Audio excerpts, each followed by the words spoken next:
Hey, yo, what's up, my brothers and sisters? Good to see everyone. Got my boy Entropy in there first, as always. Introducing Robbie, Rockin' Robbie.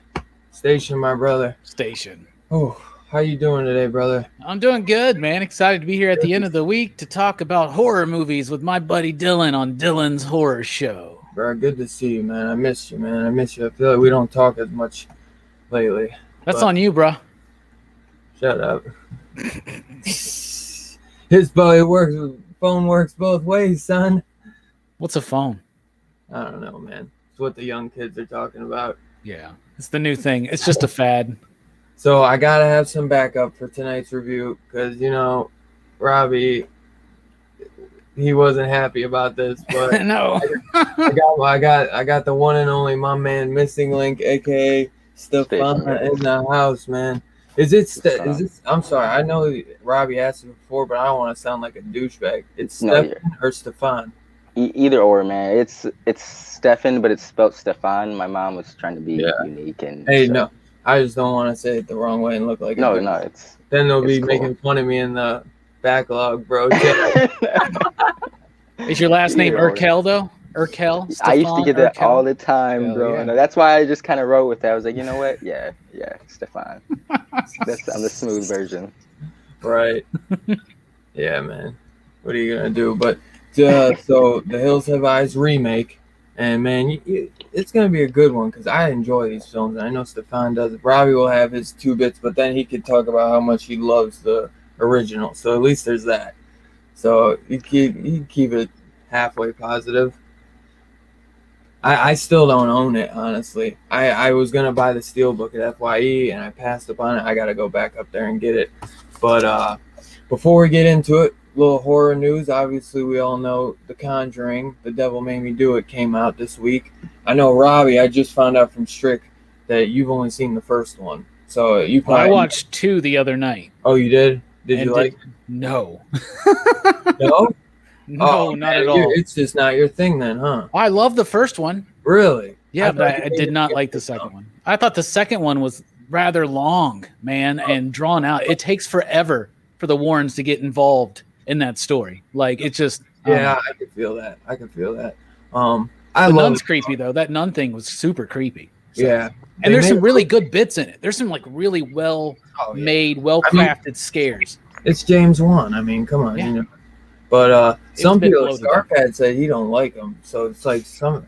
But I feel like it's up that like Amityville horror mixed with like The Exorcist in a way. You know what I mean? Yeah. Ghost story, demonic possession stories. Yeah. I dig them though. I'm pumped for the third one. It's supposed to have a different atmosphere or whatnot. Yeah. So I'm going tomorrow, so we'll see. Oh, you're about to go see it in the theater? Yeah, tomorrow. Oh, for sure. Yeah, I just watched it on HBO Max. Oh man, I'm going to the theater. I mean, I saw Spiral in the theater, but yeah, they got my money. Why not when they already got my money for that? You know. But they don't have my money at HBO Max. But AMC Theaters has my money. I got a card I pay every month for, and so I use it. Then there you might as well. Understandable. Yeah, but I know Stefan didn't see it either. I'm a big fan of the whole series. Like the La Llorona was the weakest, but I'll tell you, Annabelle Comes Home is probably like one of my favorites. That shit is sick, bro. It's the third Annabelle movie. It's really good. I've only seen the first Annabelle. So I haven't seen any of the Annabelles. I haven't seen the Nun. I haven't seen the other one. I've just seen Conjuring 1 and 2. So Yeah. I'm gonna watch the Annabelle ones because a lot of people that have been on the show are friends with that creator, you know, and so I guess sure I'll check it out. Tony Fleece, Michael Morisi, for instance. So which creator? Who's the creator? I guess is it Gary Dauberman or whatever? I don't know, the guy that wrote those movies. Yeah, he directed the third one. That's my favorite Annabelle for real.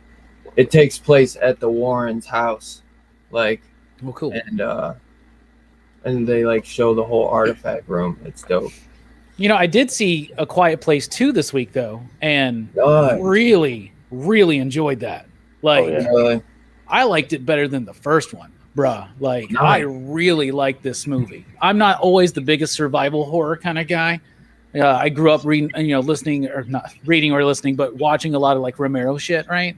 And so, like things like Walking Dead and stuff, it kind of wears, it doesn't engage me as long. But like this was a really fantastic way to continue this story, and I had a lot of fun with it, and it was an exhilarating ride in the theater. Let me tell you that.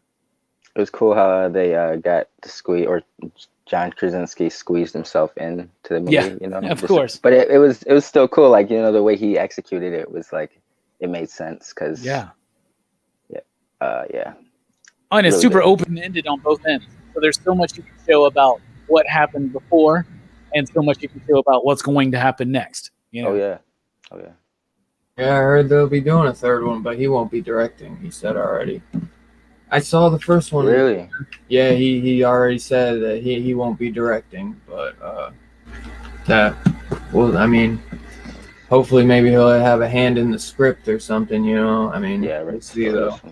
But I hear it's like a perfect double feature. Like, you know what I'm saying? Like, I don't know how long. I say they're an hour and a half a piece. It's like a perfect 3-hour movie. Like, just to go back to back. So I am looking forward to watching that because the first one was awesome. Well, in the first one I found to be a little bit boring at times, just because it's so quiet, right? And that's a cool trick. But the problem is, you get me in a theater. And these were in those reclining leather seats. I fell asleep. I'll be honest. Okay. Eating popcorn, like, am I too loud? You're right. No kidding. You can't even eat popcorn watching A Quiet Place. But now that they got that out of the way, the whole like we got to be silent and everybody knows the tricks now. Like they get to go right into it, bruh. And it's just it's a great pace. It feels so quick. I loved it. And what's his name? Cillian Murphy. Yeah, I love him. Awesome in this. Always loved him, man. Peaky great character stuff, man. Great character. Yeah. You seen that stuff? Yeah. That shit is so fire, bro. I love that show. You ever see that one, Rob? What, the Peaky Blinders or whatever? That had a dope cast. Yeah, bro. That's a fun one. But it's like it's like that mob status, but back in the old England days, man. And Cillian plays like an ex-war. He was in the war, and he was like one of the underground tunnelers. And they said that was like one of the hardest jobs because like these guys were like literally crawling through the tunnels underground, and it was just claustrophobic as fuck, blowing up places and shit. And they get into it. It's dope, bro. You'll love it. It's on Netflix. Tom Hardy was in it. Adrian Brody. Nice little cameos. Yeah. What was it? Tom Hardy. He makes a couple cameos too. That's a fun one. Didn't you just say that, Steph? You said Adrian Brody. You said Tom Hardy, man. Oh, I heard Adrian Brody. I said both. It's all right. I said both. I only called the one. Okay. No, you got to call Dylan out on this shit, man. Just don't let it slide. Call me out, motherfucker. I don't give a shit. Maybe it skipped that right. I ain't hear him. Robbie just likes to bust my balls on live. He thinks it's funny. Yeah, man, you do it to me. Yeah, right. Yeah, right. You're like Mr. Perfect. How can I, like, dude does a 45-minute comic book review live and doesn't even take a breath. I don't even know how the fuck he does it. Man, It's it ain't perfect. It's just if I mess up, I just make it a pretty bit. damn near, bro. It's pretty damn near. It's impressive. Yeah. Everyone knows it too. It's impressive, but you know your shit. It's taking Thank you. It's been years of studying underground in caves, just reading comic book after comic book, and Star Trek novel after Star Trek novel. But anything else this week? Did you watch the trailer for Demonic, that Neil Blomkamp No, movie? Demonic. No. I hadn't heard about that. Oh, Yeah, snap. that trailer dropped. You don't really get to see much, but it looks like it's some kind of demon possession thing. But it's it's the guy that did District 9 and Chappie. He's the guy who's supposed to be doing the Alien film, but then they backed out of it or whatever. But so I don't know. It looked okay, but it doesn't really show you anything about what the hell the movie's about. So yeah, I see. Yeah. It looks weird. It's a really quick teaser. So Is it? Yeah. Oh, did they no. I was gonna say, is this real? Insidious: The Dark Realm? It said there was a trailer. Can't find trailer. I don't think that's real. There is gonna be a new Insidious though. Patrick Wilson is directing it. I don't know what it's called though. No way. That'd be dope if it's real. I feel like it's a fake trailer. But Patrick Wilson's directing it? Yeah, directorial debut. Interesting. Isn't that crazy though? Like That's Ocean Master. James Wan and Lee Winnell, they created Insidious. They created Saw, and now Insidious is about to be on 5 movies after this new one. I've never seen any of them. And James, really? They're good. Never. I've never seen any. I haven't seen the last one. The last one was like a prequel. But James Wan, man, The Conjuring, and then he does Aquaman. He's got his hand in the cookie jar, bro. Yeah, he does. Yeah.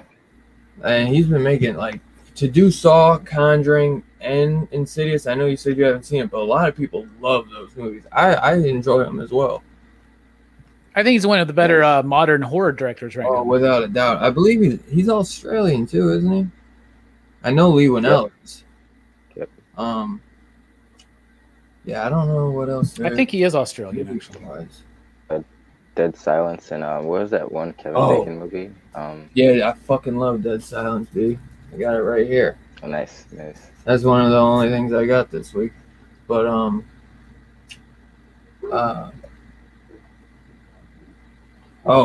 Army of Dark or Evil Dead is getting a documentary. You see that link I sent? Oh yeah, the documentary. Yeah, that's cool. Yeah, bro. It doesn't. It says Evil Dead. I don't know if they're gonna be talking about Evil Dead 2 and then Army of Darkness. So far, it seems like maybe just an Evil Dead documentary. I hope they go through all of them. But it seems like almost like a fan thing, like how important it's been to the fans, and like kind of they'll be interviewing Bruce Campbell and Sam Raimi and Ted Raimi, I'm sure, but it seems something kind of like a fan documentary, but I'm hyped for it. It's getting put out by Scream Factory digitally. It doesn't say anything about physical, which I hope they do a physical release for it, so I want that collection. What's up, Nick? But big fans of Army of Darkness, the whole Evil Dead series, so I'm hyped as fuck. God damn. A lot of motherfuckers out here, bro. I'm hyped for that though, bro. Hype.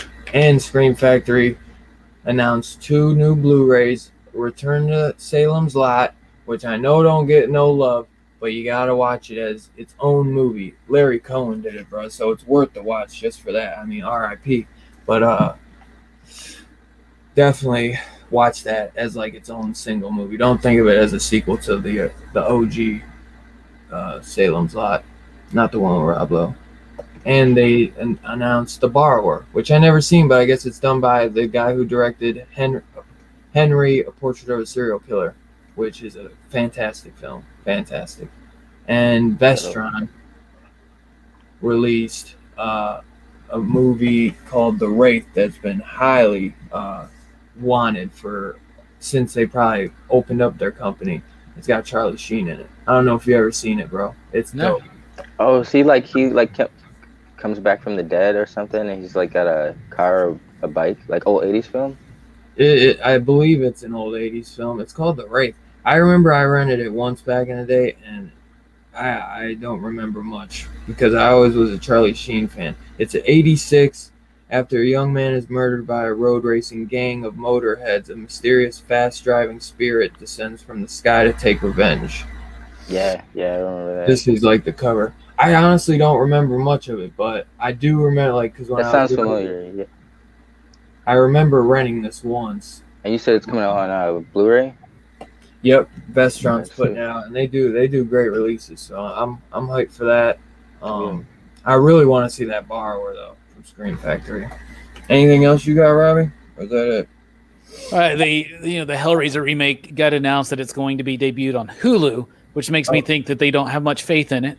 Yeah, it's crazy. Almost like now they're starting a trend instead of like direct to video. Now it's just direct to streaming for horror. Yeah, but Hulu, that's the thing. If it was something, if it was like Netflix or Amazon, that you'd feel a little bit better about it, But Hulu, you're like, especially if did you see what was it, Book of Blood? I think Hulu had gotten Book of Blood recently too, and that it was subpar. I wasn't terrible, but there was nothing special really about it, and you know what I mean. So after hearing that kind of gives me a little sour. Yeah, and then I read the Vanity article or Deadline, one of those sites I was reading the article on, and they were saying that like the HBO Max is doing a series for Hellraiser, and Hulu's that's what I heard. Like that's so weird. And the guy, I don't know if Danny McBride, but the director I know from the new Halloween series was supposed to be attached to it as well. So,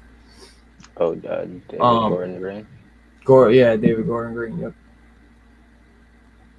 So that's why when I heard the Hulu thing, I'm like, are they still doing the HBO Max here? I don't know what the hell they're doing. So they're doing it. I don't know. We'll see. Yeah, but I heard they are doing. Fargate said Raimi and Campbell are producing a new chapter in Evil Dead. Yeah, Evil Dead Rise. Evil Dead Rise, that's what it is? Yeah, that's going to debut on HBO Max. Nice. That'll be sick. Hell yeah. Bruce Campbell won't be in it, though. Yeah. Just producing it. Yep. So maybe we're going to get a new... I could see them making, like, a girl, like, the new... Well, it's about two sisters or something like that, right? It's about, like, two sisters that... or some like on a road trip or something, and one's the Deadites come back. I think one's in a wheelchair. Okay, I believe so. Unless I'm thinking of, because there's also a Leatherface movie coming out, or like Old Man Leatherface, or New Texas Chainsaw. I can't remember if that. Cause I thought that had two girls in it too, but I don't know. So is that all you got for this week, my brother? That's all I got. You got anything, Steph? No. All right, my brother. All right. So let's get into the review. The Hills Have Eyes. What year did this come out? I know it's early 2006. So this was some prime remake era. We had, the Texas Chainsaw Massacre getting remade around then. Friday the 13th, freaking Nightmare on Elm Street, all those in these 2000s were getting remade. It was just big. They were going bigger, they were going gorier, some at least. That Nightmare on Elm Street, I don't know what the fuck they were doing. But I tell you, man, I don't believe I'd watched the original. So this was like my introduction to it. And Wes Craven's got his name on this, bro. He's producer, so Alexander Aja was a huge fan. Like him and his buddy, I think Gregory LaFassiere, they're like both, I think they're both like English or something, I don't know, but they both were huge fans of Hills Have Eyes when they were kids. So it's kind of cool to see them get, to freaking do it, just major fans. That's like you getting to direct, who is it that you love so much from Marvel that nobody loves but you? I want to say Darkhawk, but it's not that. Talking about Maggot? No. You talking about Night Thrasher? Night Thrasher, thank you. That's like if you got to go direct a Night Thrasher movie. You know what I mean? He also, I found out he directed Crawl, which I love that movie. That came out a few years ago. But you get Ted Levine in here. That's probably the only actor I know. Is that the guy that plays Lizard? No. That's the guy that plays the dad. Yeah, the dad. Yeah, Buffalo it's Bill. It's kind of funny because he's supposed to be a cop, and then he gets taken out pretty damn quick, you know. He's an old man, you know. But I tell you, man, I love the movie. I love it. It's I'm not gonna say it's perfect. I think it's really cool. Really cool atmosphere. It's the desert, obviously, so I feel like it's kind of hard. But these guys are like lurking behind rocks, behind like little mountains. Like it's creepy, and they are really fucking terrifying in this. They're disgusting, bro.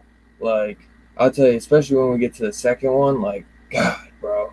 Like that's the thing. Like I remember in the documentary In Search of Darkness, Robert Rustler, he's like, man, when Hills Have Eyes came out, that shit was freaky, dude. Like that's how I felt with this one. You know what I'm saying? So when I go back and I've watched the original Hills Have Eyes, it just ain't like it ruins it for me. So I wish I would have saw the first one first before I saw this, but I can't. You know what I'm saying? Because this one is just so fucking crazy, bro. And I do enjoy it though.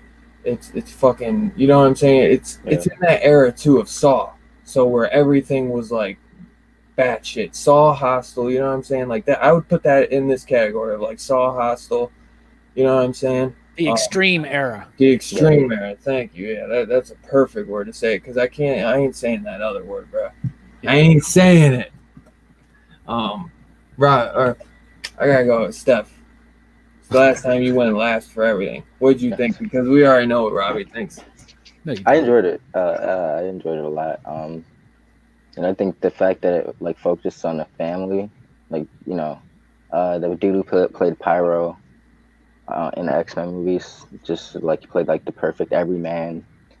Just a guy who kind of, I'm assuming that he kind of got like shit from everyone. The way he kind of got like shit from the dad and stuff, and he's a new dad. I think everyone played their part really well. Yeah. Like they had a really good cast. No one came off too corny or campy. The girlfriend, she's from Hocus Pocus. That's also the other set. That's the only. I couldn't put my finger on that. Yeah. Also, they're doing a Hocus Pocus too. Kind of cool thing. We'll see. They're bringing back the witches. I know. Okay. But I think they are bringing back some of the cast. But go ahead, man. My bad. I interrupted. Oh, no, it's all right. I enjoyed it. I like the opening montage. I think the second one probably had better. Sick.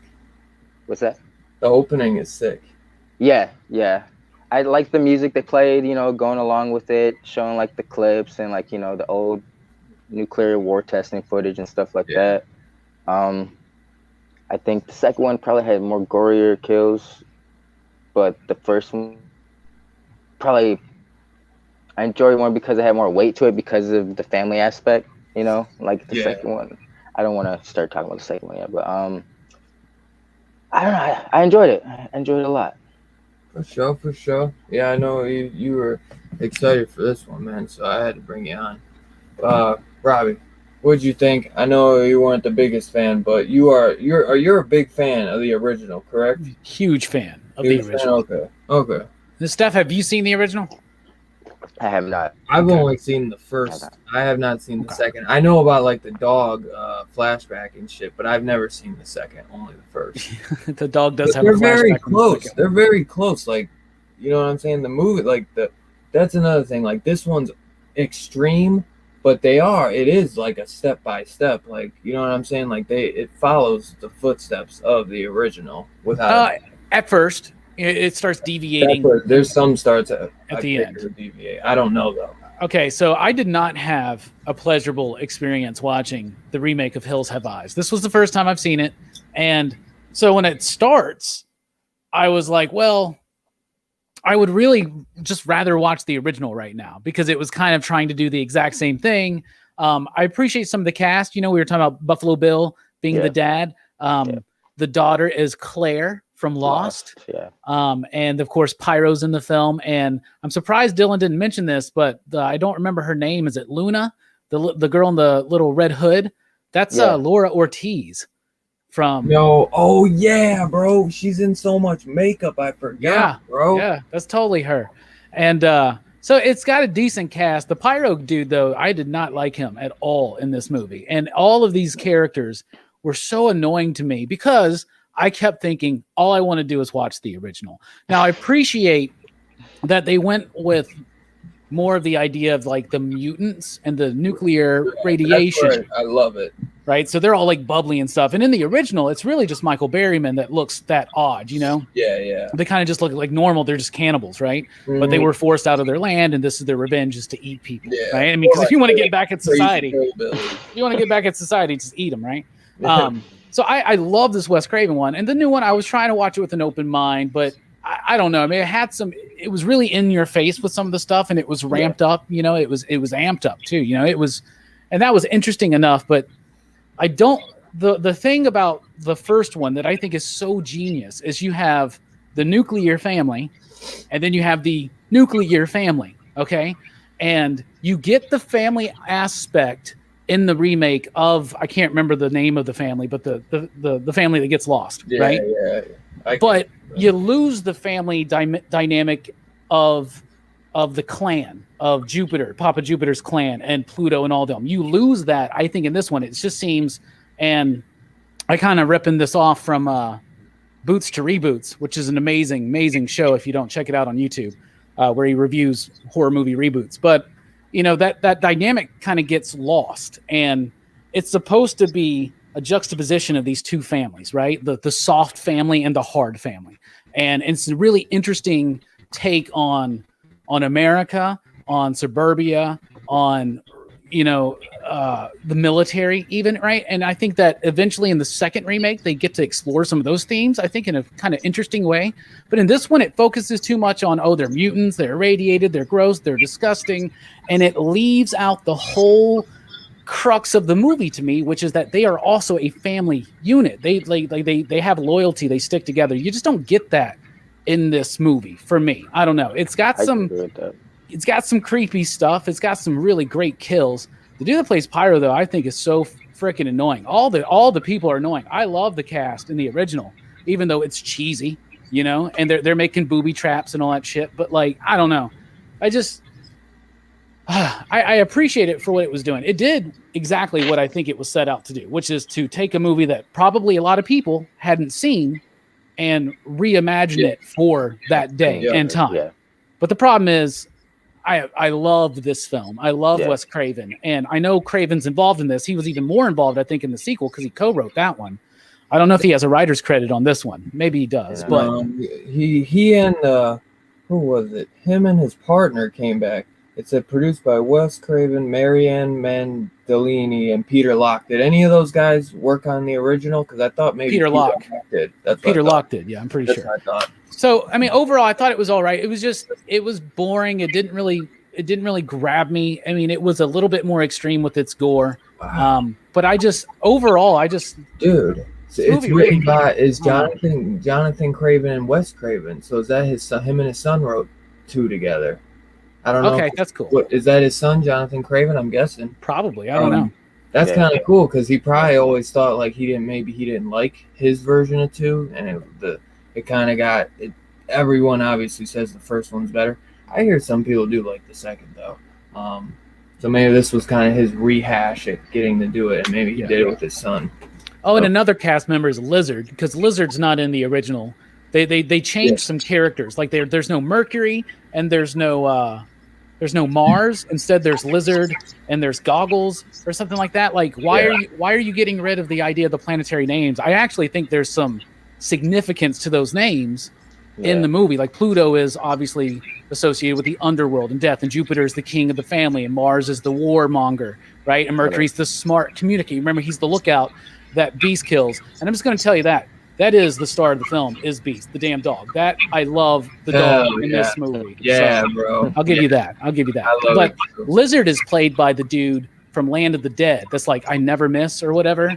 Like That's that guy. Oh wow. Is it what you win? Is Lizard the one with the cleft lip? Yeah. Yeah. That's what. Yeah, I know. I knew I recognized him, and then when I watched behind the scenes, I forgot he was in Land of the Dead. But there's definitely some great people in it. There's some great people in the second one too that we'll talk about when we get to it. But I do like I do like it. I do wish that we did get that family dynamic because you make me really like that piece. That could be good. You know what I'm saying? Because you kind of don't really care about the family even that much in this one either. They're kind of like, you don't see them as a family. They're just a series of bosses basically to get through if it was a video game. It's just like random, And the other one, there's a juxtaposition between the suburban family and the idea of the nuclear family, right? Yeah, right. Like that's so freaking just on the nose and clever for 1977 that it's hard to replicate that probably in 2006. I don't know. Yeah. See, I mean, in this, man, I just love like the look of the mutants and then the kills, man. So it's like you really end up being in it for that because it's just so freaky. You know what I mean? My favorite one's the brain or whatever, the one that's head so big he's just like laying in that chair. Oh my god. Yeah. I love it though at the end too with Laura Ortiz's character, how she ends up just freaking sacrificing herself because every time he throws that shotgun, I'm like, man, you blow his fucking head off, dude. What are you doing? You know? And Jamie says the character's name is Ruby. And in Boots to Reboots, he just goes, I can just say that she could have just pushed him. Yeah. But it was dramatic. Yeah, right. You know the girl, Ruby, lives in the original. So. Oh, really? Yeah. Okay. Spoilers. No, I didn't know that. Yeah. It's funny too because you never see like the boyfriend and his daughter. Now that he's got his daughter, they don't go back. Like they just really end. So you really never see them like even come to like. Usually you would think they'd like come hug it out or something at the end, but they never like the daughter that's still alive and then the son. They never go back and meet up. You know what I'm saying? It just basically ends. So that was a little they met at the end. They did. That's how, and the movie just kind of left it at that. That's right, because then it's like somebody's watching them. Oh, but they left it open ended, or they kind of ominous as to, or was there was ambiguous scene? Was there a credit scene in this shit? After I don't believe so. I'm not sure. No, like after, just kind of like, or I don't know. I think the one that's in that's kind of like in the brace and everything, and the boyfriend comes out and like flips the freaking axe to the pointy side and then kills him. Yeah, that's actually Greg Nicotero in that. Yeah, it is. No way. Yeah, so I thought that was cool because it said he was in it, and I was like, where the fuck? I was looking for him because I ended up watching this a couple times. So I do really enjoy it. So this one, it feels like how it does to you, but I do wish we would have got that family-oriented side. That'd been dope. I wonder though how much Wes Craven how much work he did on this. If he just did it behind the scenes, I bet he did spend a couple days on set or something. Something like that. I don't know. He's probably like, "Fuck, y'all just making the same movie. I'm out." Well, I think he was confident in the director because he had done High Tension, and I think Craven was a big fan of that film. So. Oh yeah. Yeah. Yep, I think that was it. Yeah.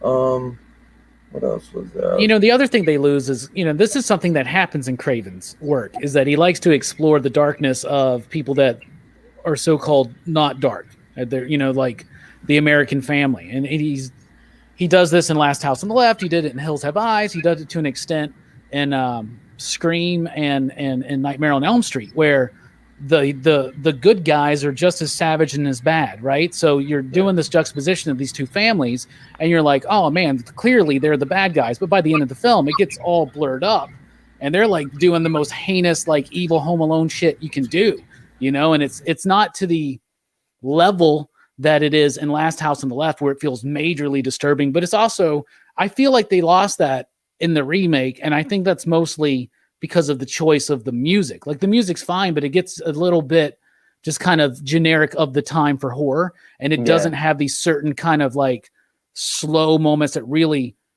like make it kind of hit and resonate when these dudes are doing like when the, I don't remember the character's name, but when Pyro is like just axing the shit out of people, right? He should feel like he's lost like something inside of him, you know, or we should feel that has happened, right? And instead it's just like, it feels like a video game. I don't know. Well said. I didn't look at it like that, but that's true. It's like, because when he shotgun the lizard at the end, it's like they did this like little low panel, like from the ground shot of him just like standing over the camera with that. It's like an epic shot of him holding this shotgun. It's like triumphant music played in the background, like like it's Rambo or some shit. Yeah.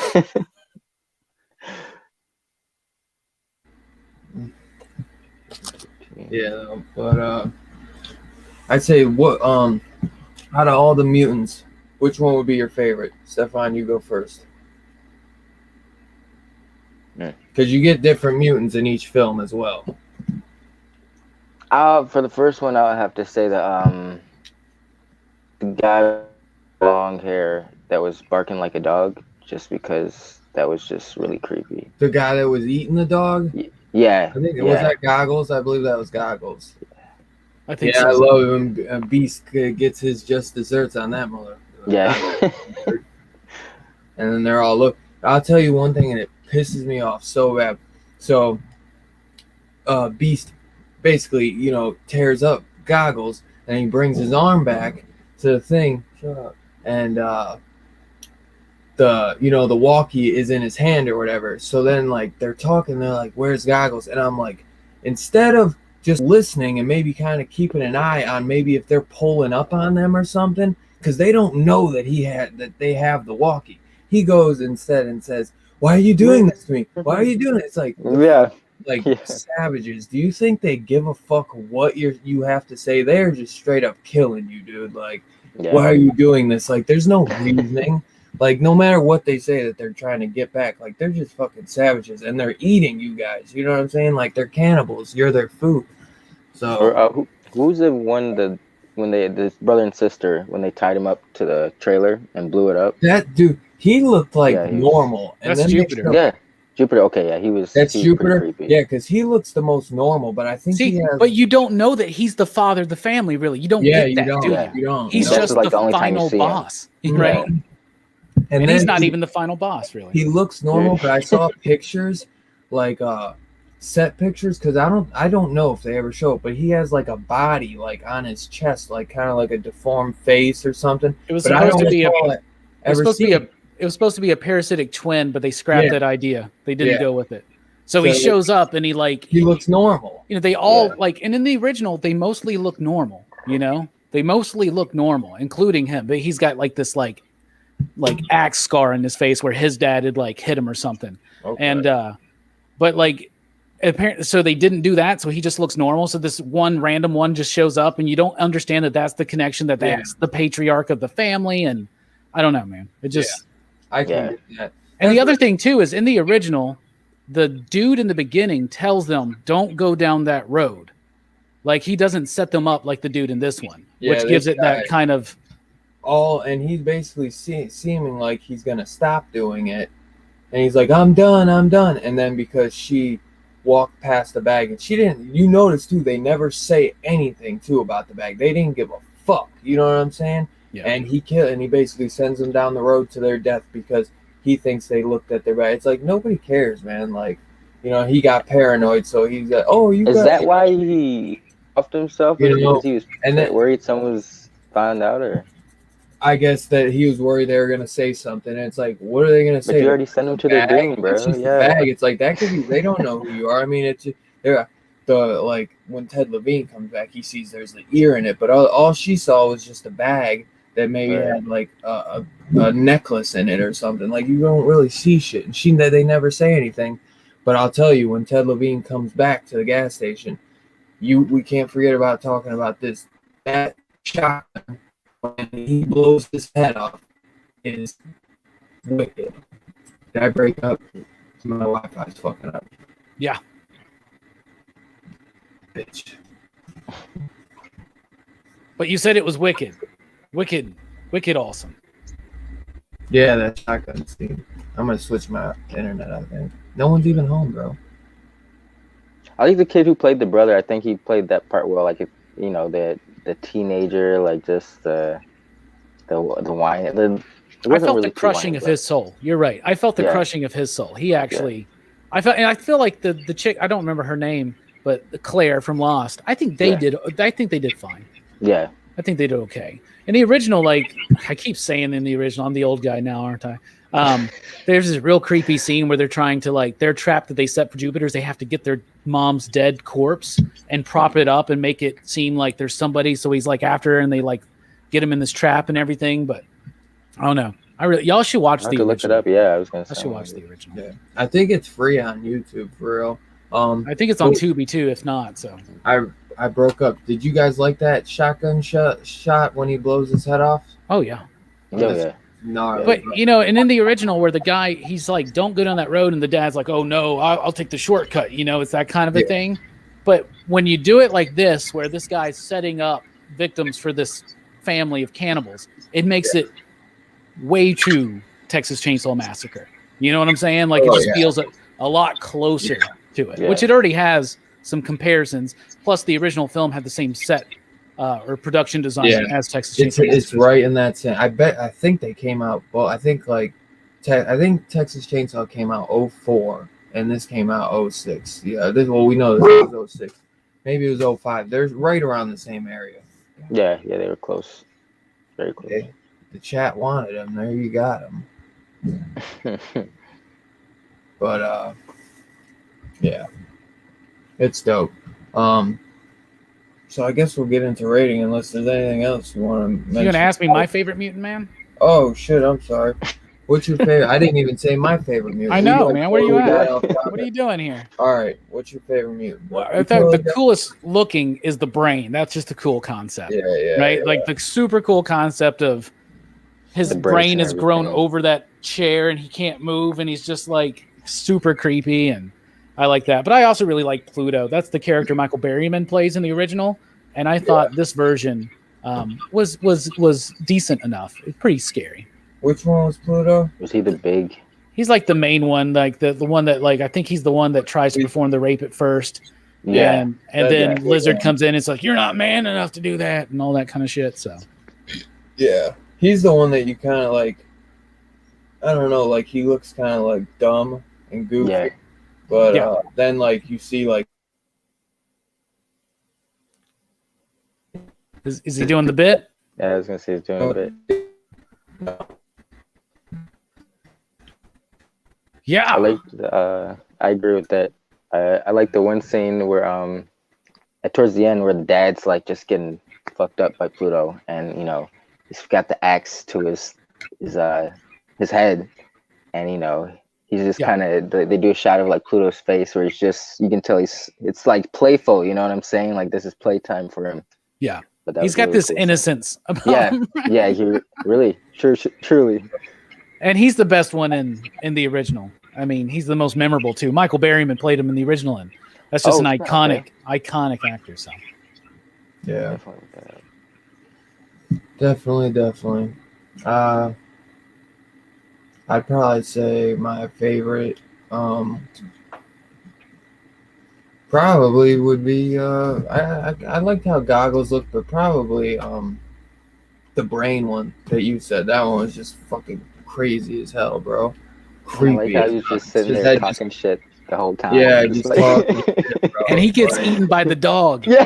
The dog gets him. I was like, man, blow his head off with that gun. You know what I'm saying? Blow his big ass head, But then, I mean, at least the dog gets him. But he was the worst one. Beast was. And I won't kick your ass up off that chair.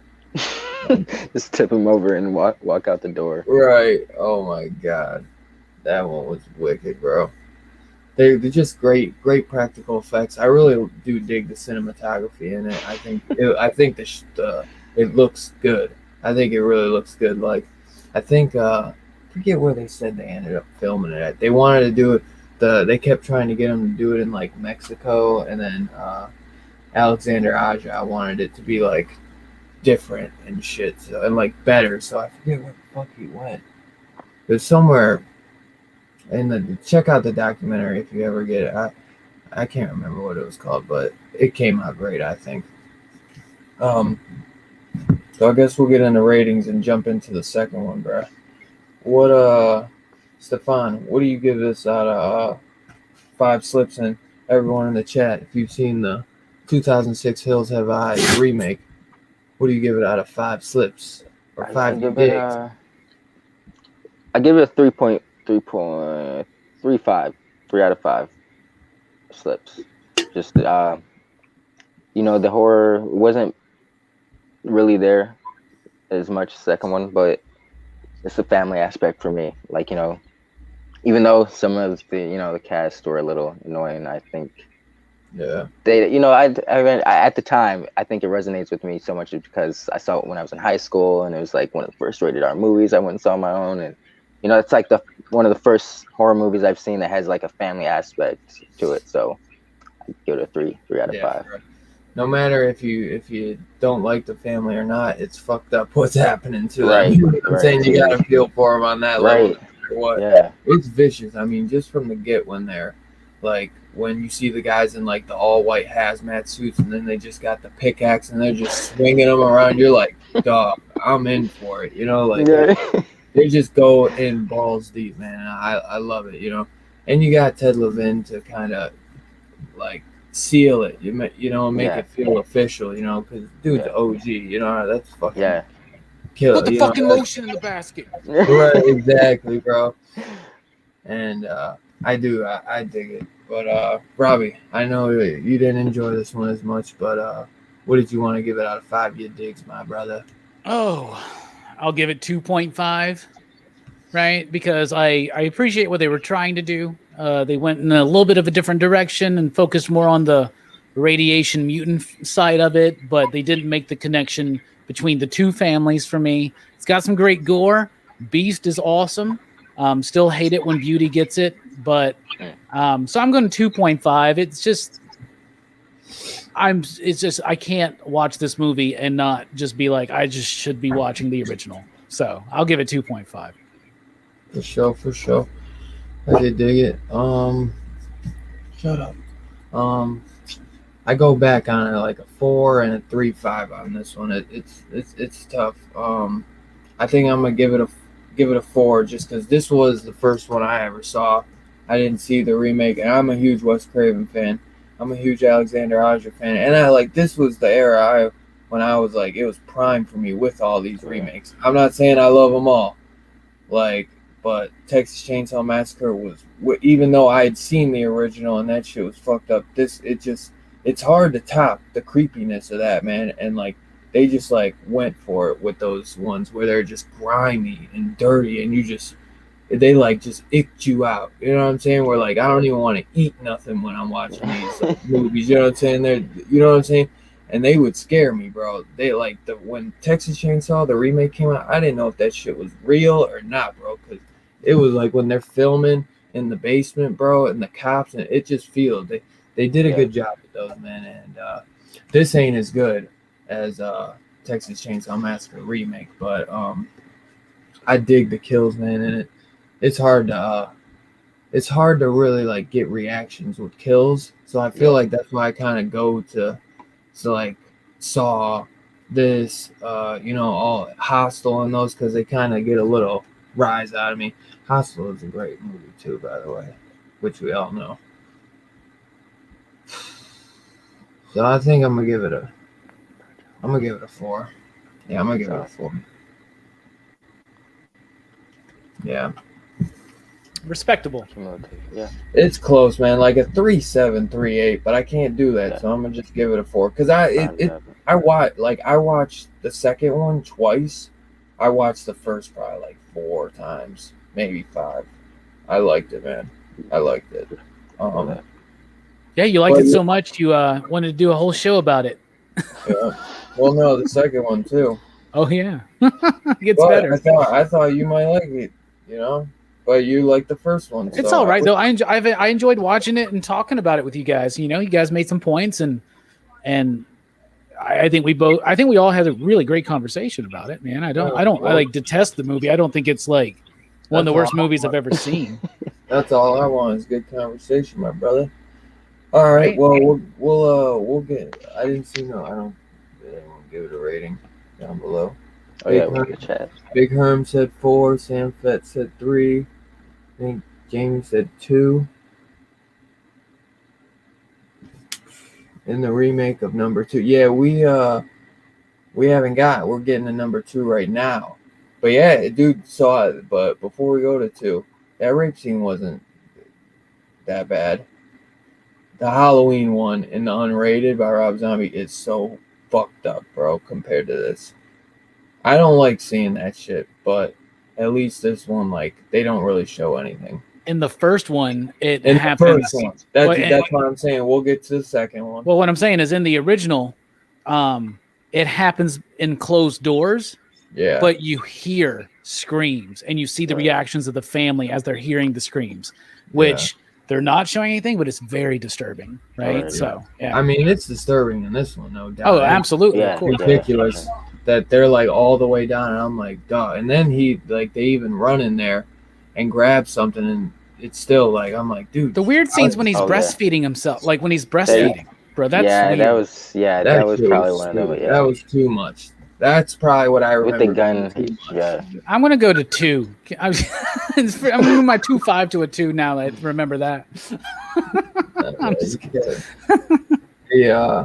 That was just a lot of shock during that scene because it went from like the dad to the trailer scene to the mom walking in. And it was just in a short amount of time. Yeah, bro. Family. There's a lot of good transitions from that, but yeah.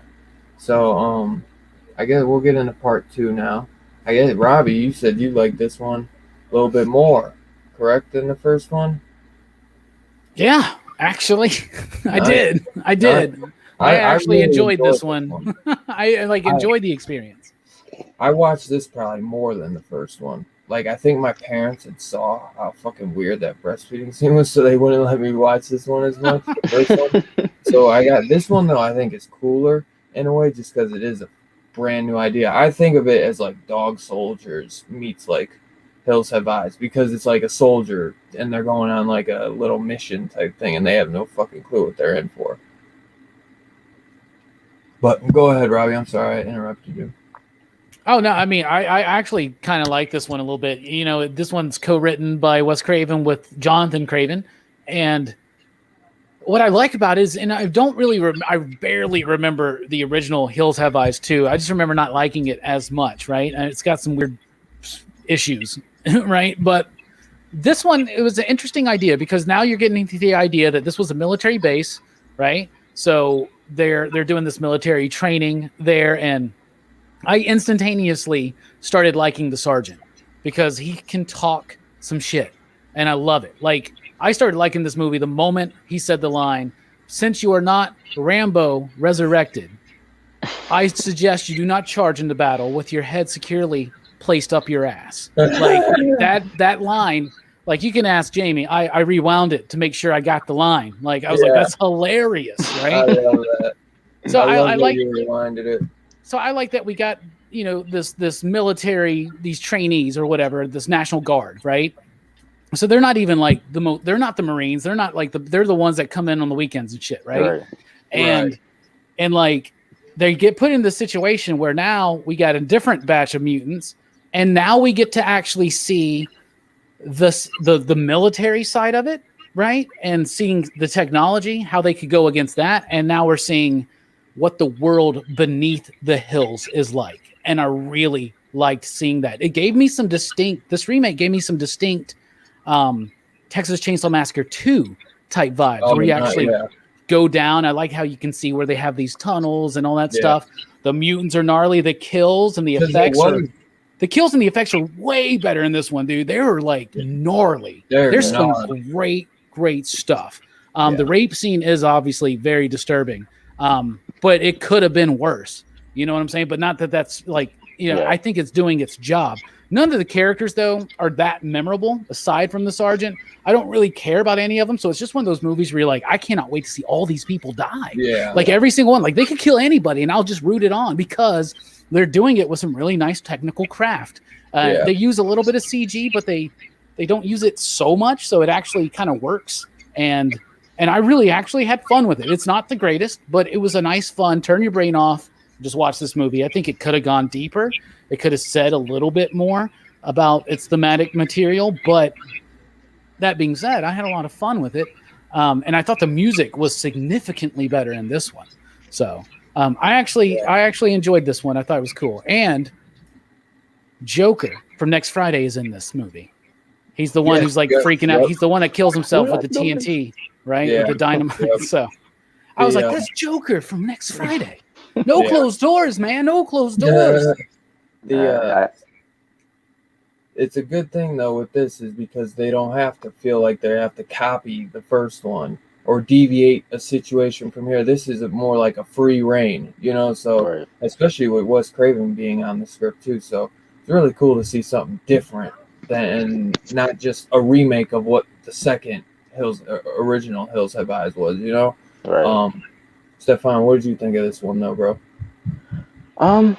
It was decent. The kills were a lot better. The gore was a lot better. It's like different for me because I think I missed the mark with this movie. It's like I found myself not caring about the characters because it would just. But I think that was the point. Like Robbie said, it was just these are people that we just you can't wait to see get killed.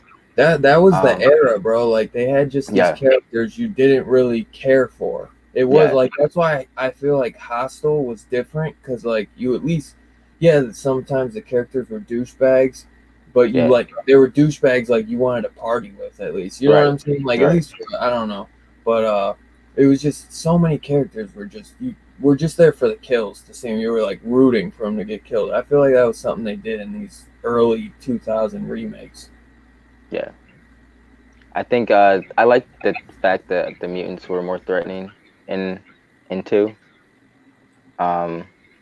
It showed that the mutations weren't just like physical defects. Like they had a little bit of. I mean, even though what was it? Jupiter, he had he was strong and everything, but like one dude was like blending into the wall and shit like that. And 2, when they were like that was pretty dope. Yeah. That's Derek Mears, baby. That's what I was waiting. And you can't kill them motherfuckers, man. Right. That dude literally has lost a part of his brain at the end of the movie, and he's still just going, man. Yeah. She bit that dude's tongue off. That was messed up. He had like a super long. Up, man. In the eye gouge. That was brutal. That eye gouge, man. It was cool to see Derek Mears though, because it's kind of cool to see Laura Ortiz in the first one, and then you get Derek Mears, and they're both from the little Hatchet family, tight with Adam Green. And it's cool to see, though, just that they have had their hand in more horror stuff than, we think. I mean, Derek Mears was also Swamp Thing, but, and Jason and Laura Ortiz, she's been in Hatchet and everything, so cool, man. Yeah, I like seeing, some of these characters that you end up liking and put in different horror movies. I love when we have horror icons. I love it.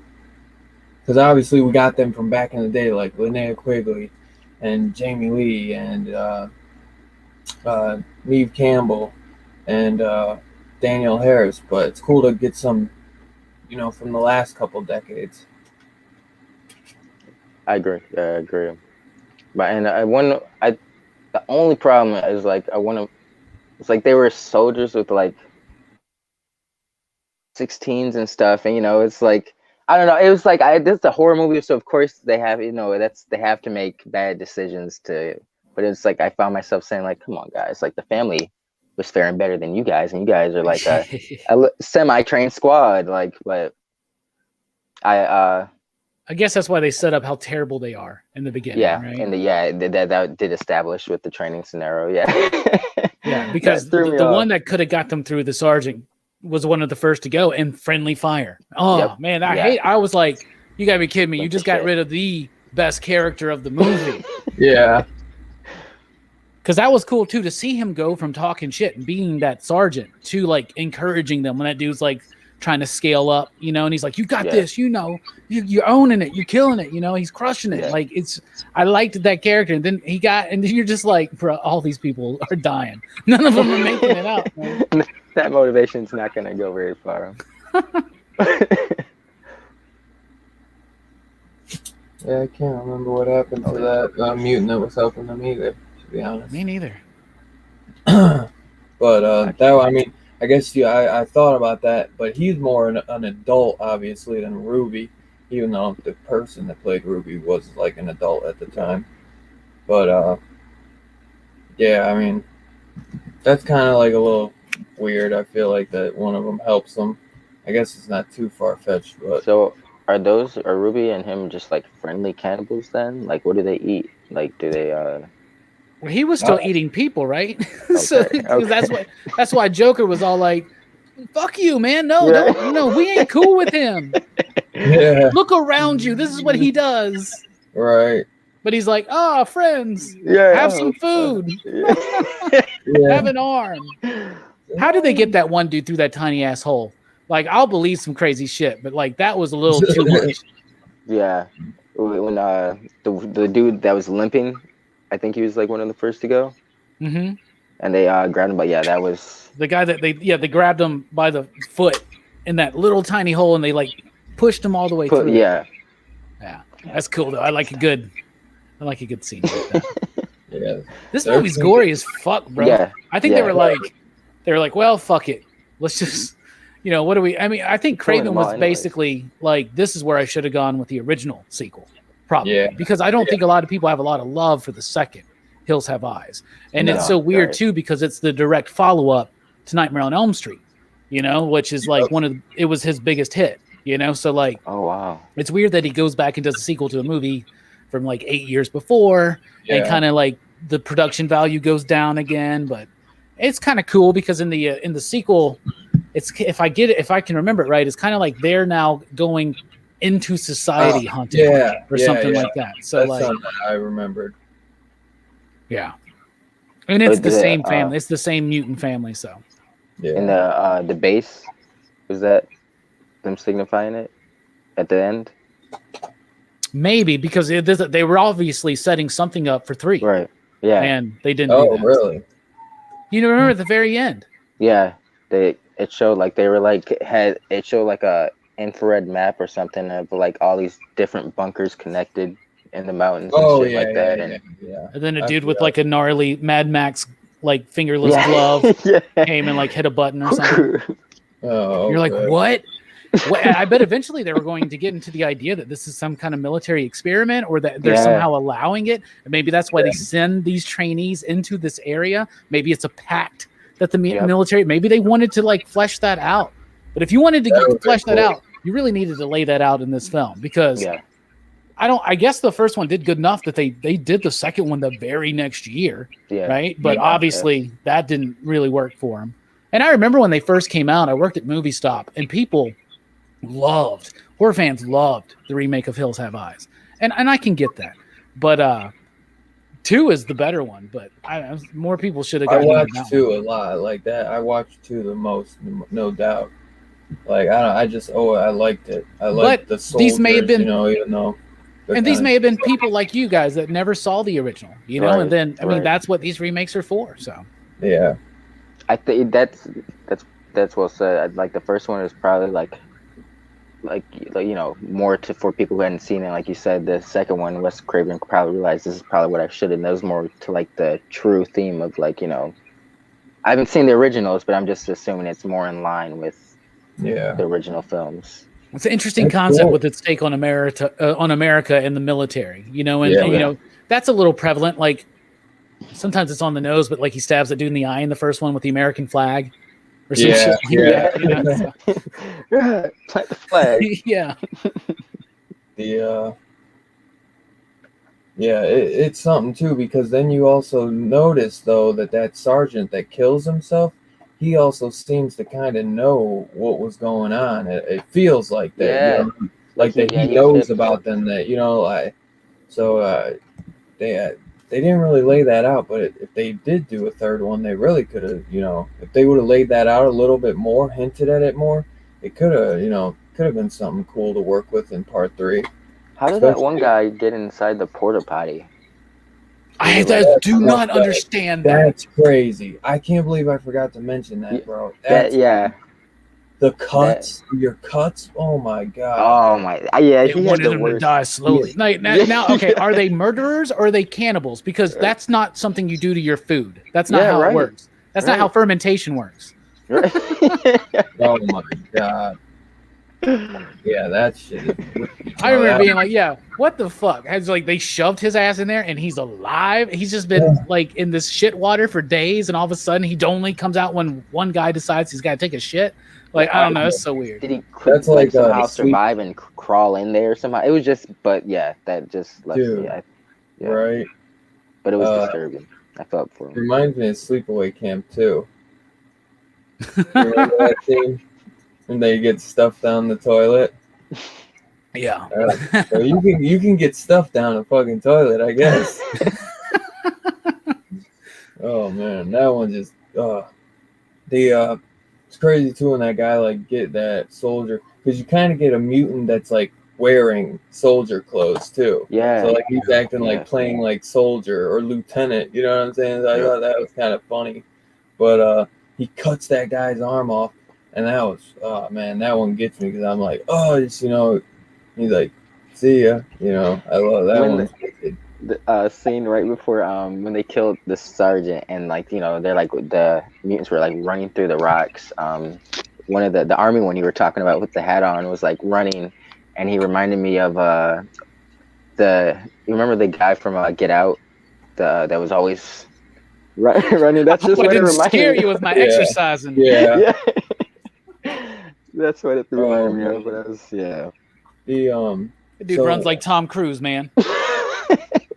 So this movie gets gnarly too, like you guys said. The opening scene, we haven't even talked about one big part of this movie, and that these mutants are procreating with. They're not there. So if anything, which that guy was a guy, so you would think if they're keeping the women, that they would be eating the guys because they're trying to keep impregnating the women. And you got this chick on the bed, fucking toenails long and nasty as fuck, bro. Like I'm talking about like fucking like like 6 inches long, bro. Crazy shit. And she's having a freaking mutant baby, and the guy just rips it out of her basically. And you know what I'm saying, like, so that was the opening, right? Yeah, that's the opening. The openings are always wicked, but this one definitely beats out the first one, because this is by far. It's a nasty pregnancy. Like, oh my god, it reminds you of Texas Chainsaw, the beginning when Leatherface's mother like gives birth to him. Just that one. Yeah, that one beats this one out, but this one's still like with the toenails and shit. That shit is crazy. It was brutal. Yeah, because so that's a big thing, though, I guess. So their numbers are down, especially after the first one. A bunch of them getting killed. So I'm guessing their numbers are down, and they're just keep trying to, make more and more. So that would make sense too. That if they have, they would start having like more habitats in different, almost like groups. Like group in one section, a group in another, and then a group in another. So they could have done a third one, bro. I would have liked to see a third one, to be honest. Did you hear what we were talking about, Robbie? About the opening scene? Oh, the chick giving birth to was that baby dead? No, that was a mutant baby. Yeah, mutant, but okay. Yeah, that's maybe it was. I don't know. And I was like, are they trying to allude that it's the lady from the first one? Like they didn't get away or whatever? Because I really think they are building into the idea that some portion of the military or some organization within, the government, some black ops thing is like they're like giving these guys like victims, basically. So because how are like honestly, I mean, that's a lot of work too, man. Building these like tunnels and where do they get all this shit? I don't know. There's a lot of especially the connecting. Well, they were supposed to be. They were miners. It was like it was like a city. It was like a city of miners, and Yeah, trying they to were it was making like a everybody small move. town, and they were But making yeah, and then everybody move, and a group of them stayed. so And the they stayed military in the just kind of mines. forgot about it, like Darkseid forgot about where he planted their anti-Earth equation in Snyder Cut. You know, like that was the type of situation. Like, we asked you guys to move. No, we're just gonna go hide, and well, they Yeah, kind of forget about it. Like that was kind of like the thing, you know, like yeah, basically, especially, and then they launch off a freaking nuclear bomb, and they get crazy radiation from it, and that's yeah, why I guess the guy from the first one with his head hanging over the big ass head, that he was probably like a newborn, and he was born with a huge head, when he was born. right. That, Yeah, I think it's Oh, the government's working with them, supplying them victims. Oh, They're yeah. wanting to test. Yeah, They're wanting to test probably something like the effects of radiation on people, as far as giving them powers. Because if you see the progression, like Stefan said, they had powers in this one. right, More mutations that were more than just like grotesque looks, right? right. And so it's like a super soldier program, right? I mean, we read Right. comics, we see this shit all the time, right? Right. So yeah. But Yeah. the family did well. They don't necessarily say who, but in the text at the very beginning, they reference the family, but they say half of the family did not make it. So they don't say that the rest of them survived, but just with that little piece of text that half of the family did not make it, I assume that that that's Pyro, his daughter, Yeah. the brother and sister were the ones who survived. But it could Yeah. have been less of it. Could have been one person, but Yeah, like the way the text, the info text at the end of this one, and they're like, oh, they never explained what happened to their family, yep. and things like that. So I think they were setting up the potential for the sequel to explore that. And so I wish they would have gotten to That'd do be the cool. trilogy. Yeah, I was I gonna would say they too. might as well. That I really that wish sounds they like a would've. lost opportunity. I kind of always wanted a sequel to 28 Weeks Later. I think but 28 months later, I don't know. It really wouldn't work now. I like they really do in themes with that, But Hey, if they just wait a few more years, they could do 28 years later and get the original cast back. Yeah, Cillian Murphy still got it. Yeah. Apparently, I I always thought they were gonna do a sequel to 28 Weeks Later too, man. I always thought they were gonna do one. See, the problem was that 28 Weeks Later wasn't good past the first 10 minutes. Yeah. Like that opening is so strong in that movie, and then it just think, goes downhill for me. Danny Boyle actually might have directed the opening, if I believe, which makes sense. I'll give you a head start, brother. Yeah.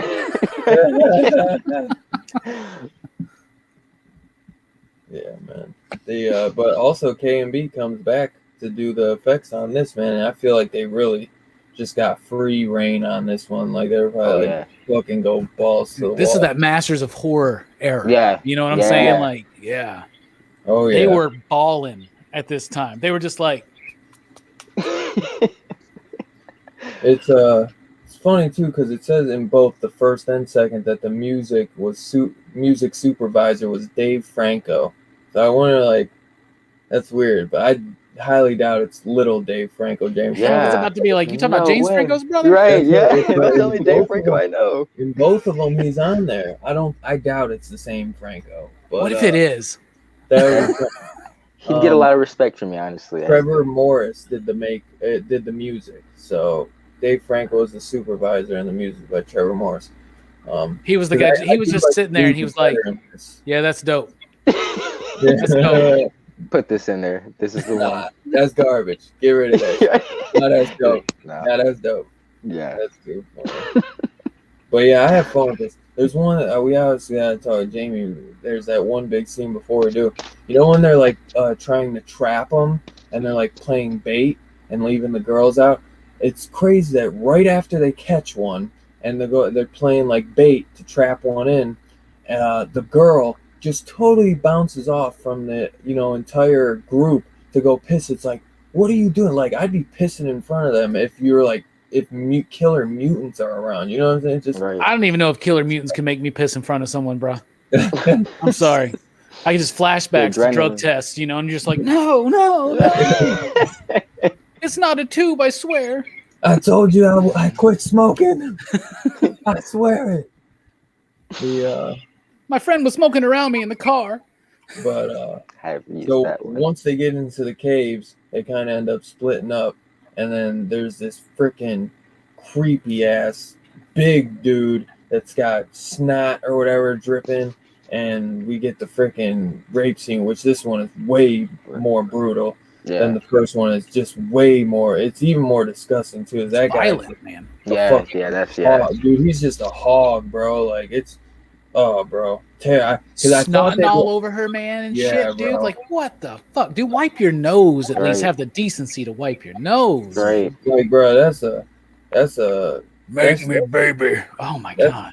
Right. I know this one guy, he loves that line, like, make me baby.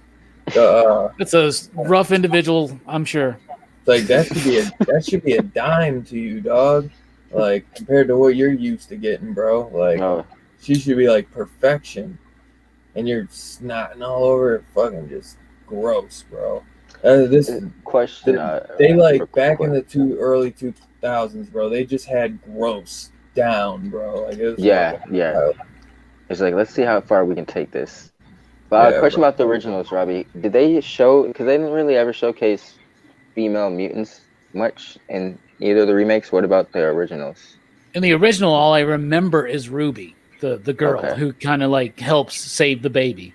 Okay. She saves the baby. I don't remember the mother, because the mother was in the original too. If you remember that, she was the one that was watching TV or whatever, and like got pyro. Like you remember when she was sitting past her. Yeah. Okay. So and she didn't look super messed up either. No, she just looked like somebody that lives out in the country's grandmother, you know. But no, I don't remember any other women mutants being spotlighted except for Ruby. So J Strick, shake those hips, get that hip action, baby. Shake them, dude. I got a message to Delaney. I forgot to tell him happy birthday. I love that. I saw the thing. That's crazy. Yeah, hell yeah, right. Oh my god. Well, it was yesterday, wasn't it? His birthday was Tuesday, but yeah. Oh, it's Delaney week, so it's still Delaney week, man. You can tell him happy birthday. So in this one, what would be your favorite mutant, Robbie? We'll start with you first. I guess I would say the filthy ass leader of the clan, right? Just because they could not kill that dude. It's like when you're like this, just like the first one has that video game aspect. That's something that happened with the rise of video games in the 2000s, the Xbox, how realistic it got, run around, shoot them around, things like that. Like this feels like you're playing like a Call of Duty Zombies game or something like that. Yeah. I don't know. At least that's what I think that feels like. I've never played one of those games because it's not on the Super Nintendo. But anyway,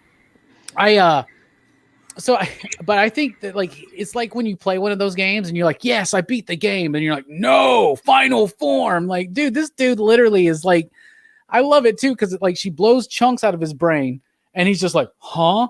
And then he like still keeps going until the very last moment where she like rips a piece out, and apparently she got the right one because he just I don't know. So I guess just because it took for fucking ever to get that motherfucker, man. Yeah, that one was crazy, bro. No doubt. Steph, what was your favorite one? I was just gonna say him, or either between him or the chameleon dude. You know, they were just chameleon's mine. Yeah. I look, and especially I gotta show love for my boy Derek Mears. I thought he's cool in that, bro. Like his and plus, because it's like they got powers in this too. Like they're like super strength in this, especially with how he was to kill with Robbie just talking about that.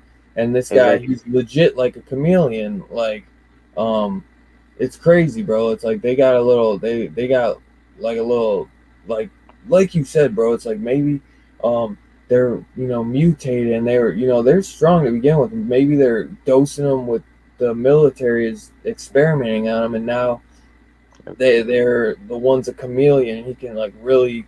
You know what I'm saying? Change colors and shit and actually blend in. And the one's got super strength and shit, bro. Like fucking Wolverine or something, bro. You can't kill him. It's crazy. It's a Wolverine move to lose half your brain and still just keep going. Right? Oh my God. It'll be back. Some Deadpool shit. For real. That's wicked, bro. Wicked. She should have like grabbed a piece of his brain out. Then all of a sudden he starts talking like a little British girl, and then she pulls another part, and then he dies. Like, what the hell did she do? Like, I don't know. What part of the brain do I have to get rid of in order for a motherfucker to drop dead? Shit. I know. Robbie was. We've been talking about that. It's only because Jay Strick told me. He told me, and then when I watched it, I was like, "Oh man, that is her." I knew she was in it. I knew because I've heard her mention it too a bunch of times. But yeah, it slipped my mind. But yeah. So is there anything else you wanted to talk about on this that you really liked? No. I just want to once again highlight the performance, but I do not remember the actor's name. But he played Joker in Next Friday. I love him in this movie. He's ridiculous. He's the guy that you want to die, and it's nice because he dies of his that's right, and he dies of his own hands. As soon as he grabbed that dynamite, I was like, "This fool's about to kill himself," and it happened like immediately after I said it, dude. And I was like, "Yes!" Oh man, he got salty after his boy got killed, man. I know, and that was an interesting thing. Maybe there was some kind of untold, love between him and that dude because, like, he's so torn up. He's like, "Oh, I got to carry him. We're not going to leave him." Meanwhile, the other chick could possibly still be alive and be in danger right now. And he's like, "Leave her. She's fucking dead." And like, whoa, bro. But I So that's. I mean, I like the bit where he kills himself with the fucking dynamite. Yeah, that was crazy. This one definitely is, does what the sequels should do and just go balls to the wall, and they really go for it. And it was just cool to have its like own script and Wes Craven kind of get a second crack at it. I really like that. This one I really always have enjoyed. And all the body parts. I almost could give this a 4 and the first one a 3.5, but I really do enjoy the first one a lot too. All the body parts look real too. That's what introduced me to the series, Yeah, all the body parts look great too. The gore, the special effects, they are superb in this film, man. Oh yeah, man, you can't go wrong. K&B all day, dude. Like I always I just had fun with this one, man. It was it's cool dynamic, with the soldiers. And you think these guys could hold their own even a little bit, but they're getting torn to shreds, bro. Hell yeah, torn to shreds. It's crazy. So my bad, guys. Oh, you're good, bro. You good. So we'll get into rating on this. Unless Steph, is there anything else you want to mention before we get into rating? No, I'm ready. All right, my brother. So if anyone has seen Hills Have Eyes, the remake, well, not really the remake, but the sequel to the remake, put your rating at a 1 to 5 you digs, or I guess you could do a 0, but it's up to you. But Steph, what do you want to give Hills Have Eyes Part 2, brother? So I like the first one slightly better, and I know 3, so I was gonna give this one a 2 out of 5, but I don't think it deserves that low. So I'm going to bump up the first one to 3.5. Give this one a 2.5. Gore was better, but I just there's certain kills where I was just kind of like zoned out and just like, wasn't with, I think the family aspect and nostalgia plays an important factor into me enjoying the remake of the first one so much. So I'm going to give it a 5. It's enjoyable. It's like, it's more of a horror movie, I'd say, more in true form, but family aspect, like Dom Toretto, Vin Diesel, always likes to say it's all about family. So 2.5, solid 2.5. 2.5? Yeah, my internet went out, so I didn't hear you. Yep.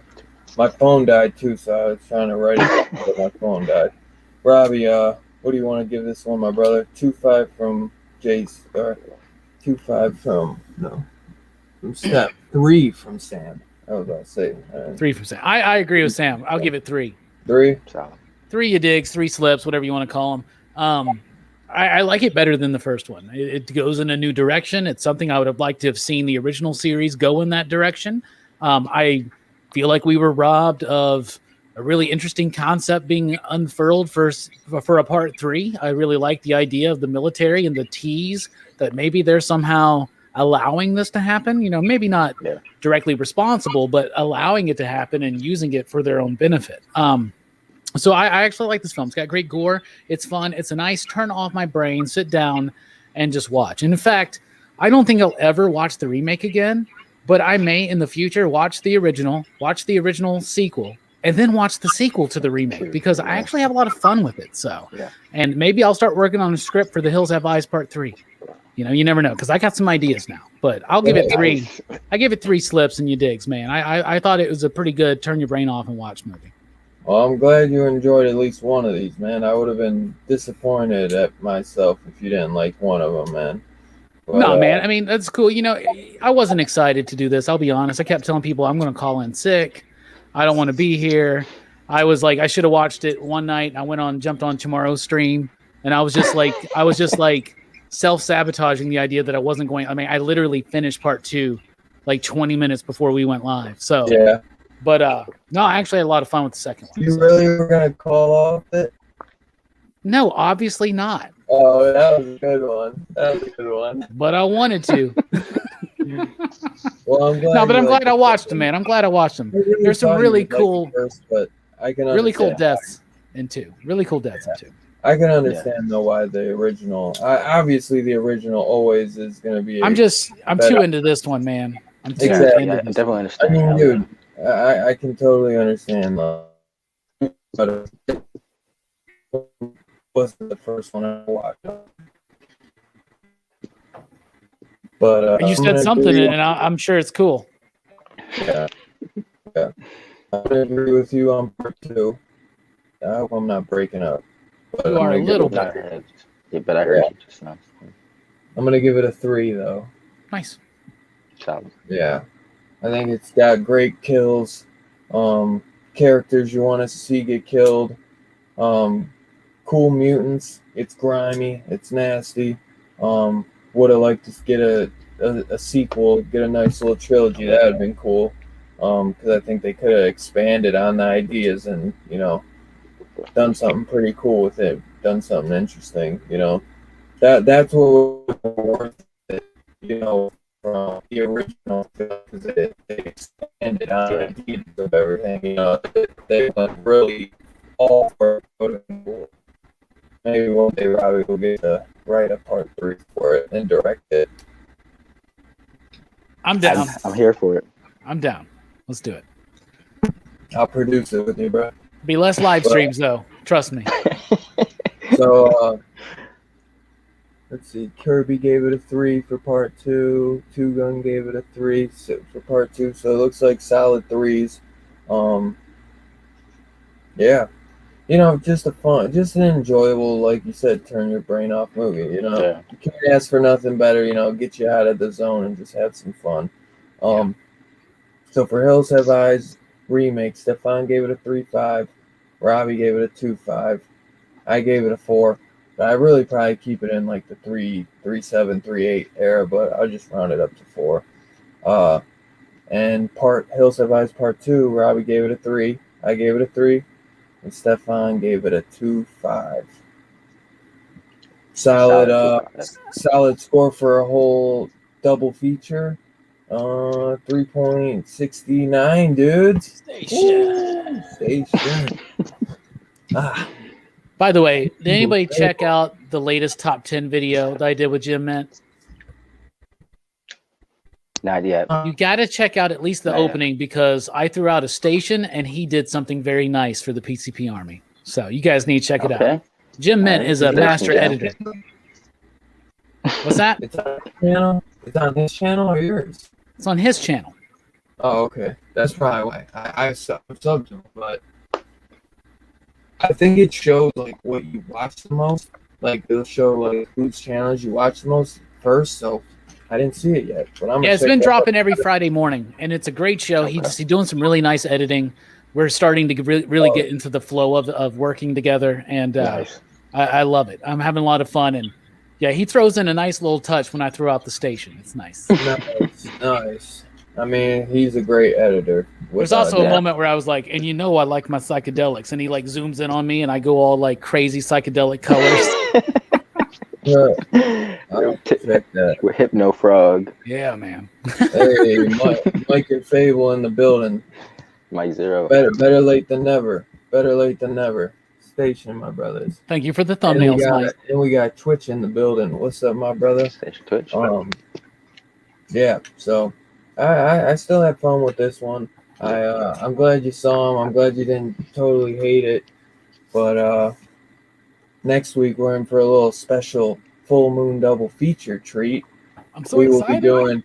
Robbie picked one. I was like, fuck it. You pick one, I'll pick one. And he's on his Linnea Quigley, little fixation. So we're doing Creepazoids. And nice. I picked the Charles Band directed movie called Head of the Family. It's a highly underrated one. I love it, bro. It's so much fun. So much fun. And tell me when you watch it if the girl doesn't look like a young Scarlett Johansson. It's awesome, bro. It's awesome. I'm excited to check it out. It's cool because it's not like Creepazoids is, I believe, in the 80s, maybe like early 90s. I think it's like super early 90s, I think. Or maybe. Super early 90s, okay. But Head of the Family, I think, is early 2000s, but it's really fun, man. Really fun. I forget the year of Head of the Family, but it's really fun. I'm hoping they do a freaking sequel for it because it's really cool. Creepazoids is 87. 87. I was gonna say I thought it was late 80s. I wonder what Head of the Family is.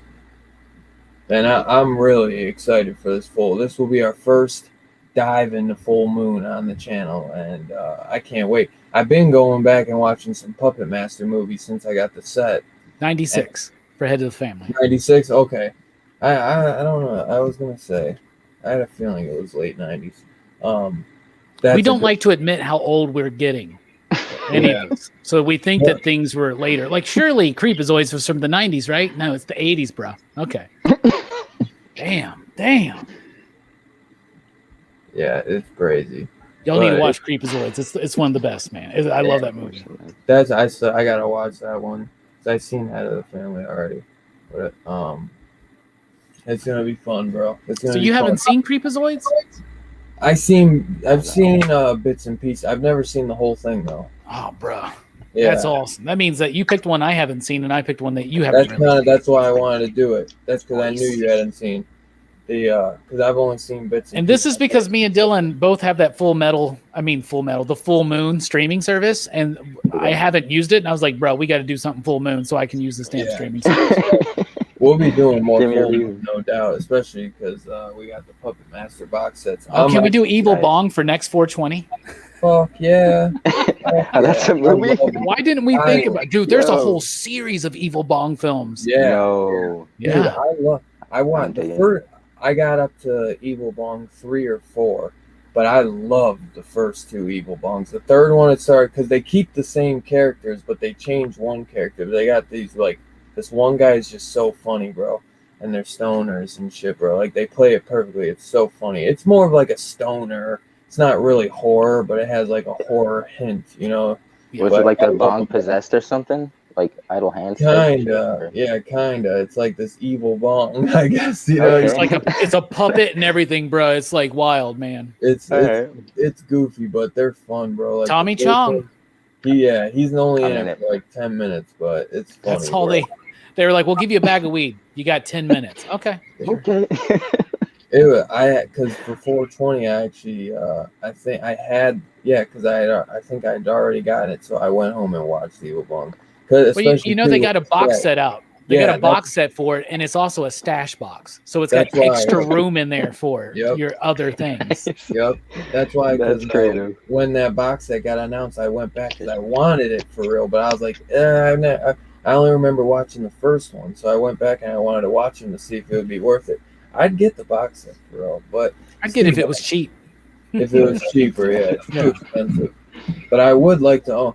I definitely want to own like the first 3 on Blu-ray. The other one's got to be somewhat fun. Well, too. You gotta at least get Evil Bong 420. just to appreciate the fact that they got to a part 4 so they could call it 420. Yeah. H2O, nah, 420, baby. I think they got they created a character called like Ouija or something, and they gave him his own they gave him his own spin-off movie on Full Moon. Full Moon is like the ICP of film companies. Like they've got a following that will just perpetually keep them in business. You know what I'm saying? Like they know we can't exceed this budget and we're good. We can make as many Puppet Masters or as many Evil Bongs or Ginger Dead Mans as we fucking want, as long as we don't exceed this budget. And so they call them the Juggernauts. It's crazy, bro. I see. You ever seen the Ginger Dead Man or Gingerbread Man? Me? Yeah. No. That shit is goofy. I've seen the covers.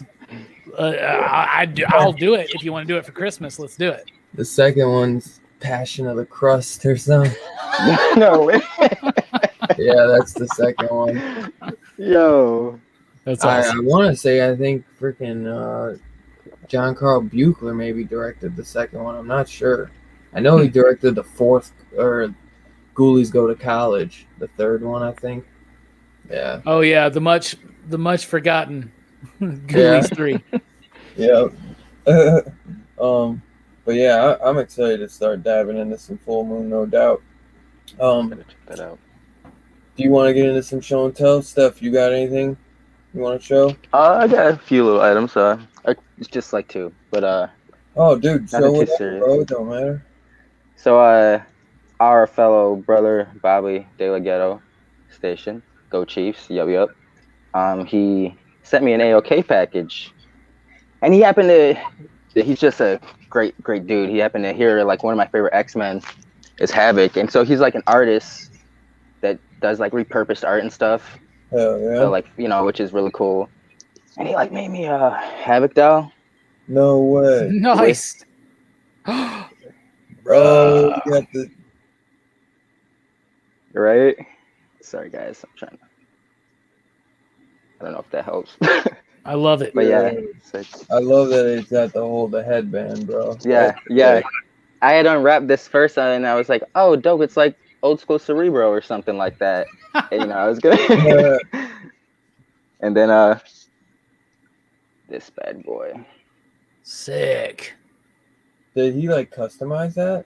Yeah, he made it the faceless Joker. Look at that with the face taped on. Yeah. I have that Pez dispenser, so I know what it started out as. That's amazing. Yeah, that looks sick. So those are my 2 items, but thank you. Bobby's just the best, isn't he? Yeah, dude, Bobby's awesome. He sent me a really cool custo Krampus that he turned from a regular Santa Claus. He turned into a Krampus. It's dope. I told him it's going up every Christmas without a doubt. I love Krampus. That's my shit. Yeah. Oh yeah, nice. Appreciate that, Stefan. Station, my brother. Thank you guys. Sure. Robbie, what you got this week, my brother? Well, first off, I want to show off something I got this week that I showed off yesterday, but I finally got my Scare Glow. This is not the original. This is not the original. This is from the He-Man Origins line or whatever.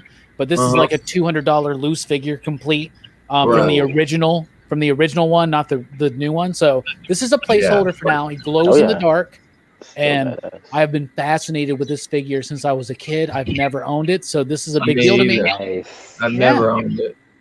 Speaking of Masters of the Universe, I saw this today at the Kroger, and Jamie bought it for me. But that's a Hot Wheel of the Land Shark, Skeletor's Land Shark. That's badass. How cool is that? That's awesome. I got this one for a really good deal because it's a Toxic Crusader figure that's pretty rare, and it's mostly complete. I'm missing one item, but it's Junkyard. Nice. He's the kind of like a werewolf, see? I love the Toxic sick. Crusaders. My Toxie is right there. You can see him, so very excited to have more of that collection. Brian Weaver, my good buddy, the Brianiac, we all know him, got me this. Nice. It's a you got the Carrie one? Yeah, Stray Dogs, number 2, exclusive variant by Ramon Villalobos, and it's Carrie. Look at that. I love that cover, bro. Yeah. I love it. And I finally got something I've wanted for a long time. You ready for this? Oh, yeah. Nice. I That's still gotta get mine, that's bro. worth it. This is Oh not yeah, a cheap pop, and Oh, nor that's is it the an OG easy one to one? find. I can imagine. Yeah. What's that? That's the OG one? That's the OG one, baby. Holy crap! Because they have a new one out that's like Spirit Halloween. That's what I was gonna just get one of those. Yeah, the new one, he's got like a little bit of a scene, right? Because he's holding the Yeah. bag. Yeah, And then they got a new one coming out where he's going to be maskless. yeah, I but- want that one. I got it, yo. I got my Sam. Hell yeah, that's a must. Put him right there. Hell yeah. Right. Halloween's a coming, y'all. We're getting close. By the way, we are like 3 weeks away from Action Fest, which means that we're getting closer and closer to Horror Fest, baby. Starts in September. Starts in September. It's coming right up. I'm I excited. can't wait, bro. I can't wait. It's gonna be fun. Yeah, so I got a couple things I could show.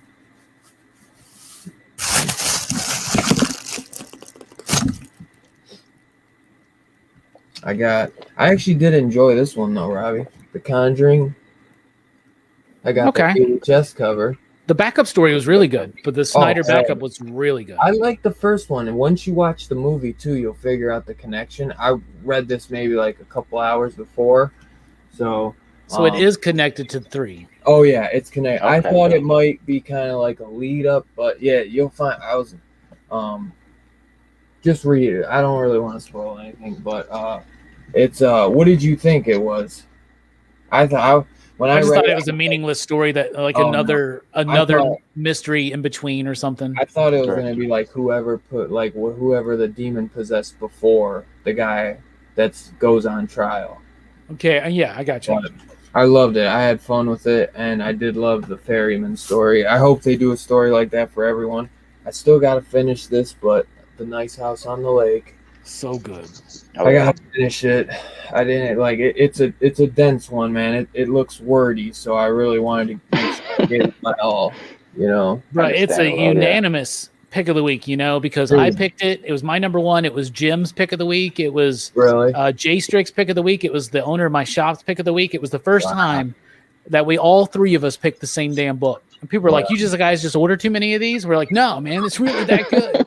They it's $3.99. They didn't freaking give us the $5 bull crap, but they didn't give us I would have liked this prestige format. That's my only complaint. Yeah, you So, can see yeah. those. You can see those those ripples in the cover right there. Yeah, cheap, really cheap cover. I'm really bummed about that because that book Not as bad as Marvel covers though. Yeah, I was gonna say at least it's not No. Marvel. But this cover looks great, man. It's good paper, but this is a $5 book, just Yeah. regularly. The variant prestige format is or the cardstock is $6.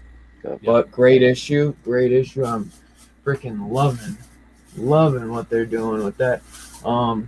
Finally got my Red Room. Nice. Nice. I haven't gotten to read it yet, but so happy to get Oh, yeah. that.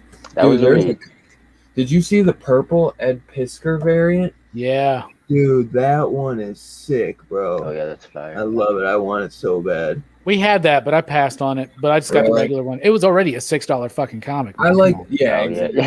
yeah. I like this one. I like the red better, but I just that purple, like the clown on it, looks so good. It gives you that. Yeah. I don't know. Reminds me of Killer Clowns. That's why I really want it. Firepower, I thought it was great. Yep.